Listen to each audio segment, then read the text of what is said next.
నా పేరు సురేష్ కుమార్. నేను కోదాడ పోలీస్ స్టేషన్ లో టౌన్ పోలీస్ స్టేషన్ లో వర్క్ చేస్తున్నాను. సూర్యాపేట డిస్ట్రిక్ట్ మాది. ఆ ఇక్కడ డ్రోన్ టెక్నాలజీ గురించి, డిజాస్టర్ మేనేజ్మెంట్ గురించి, మనీ మేనేజ్మెంట్ గురించి చాలా చాలా చాలా వివరించారు. బట్ ఈ 3 రోజులు అయితే ఖచ్చితంగా సరిపోదు సార్ మాకు. ఈ కోర్సుని ఖచ్చితంగా వారం నుంచి 10 days అని పెడితే చాలా బాగుంటుందని నా ఆలోచన సార్. అదొకటి. దానిలో భాగంగా విత్ యువర్ పర్మిషన్ ఒక చిన్న మాట చెప్తా సార్. వీళ్ళకి మనలో ఎంతమందికి టర్మ్ ఇన్సూరెన్స్ ఉన్నది? మీకు మనకి మనీ మేనేజ్మెంట్ గురించి చెప్పారు కదా సార్. మనలో ఎంతమందికి టర్మ్ ఇన్సూరెన్స్ ఉన్నది? మీలో ఎంతమందికి ఉన్నా సార్? ఫ్యూ పీపుల్ కదా.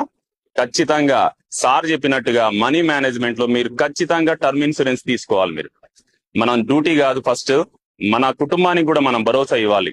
అవునా కాదా? కదా సార్? ఖచ్చితంగా ఇవ్వాలి.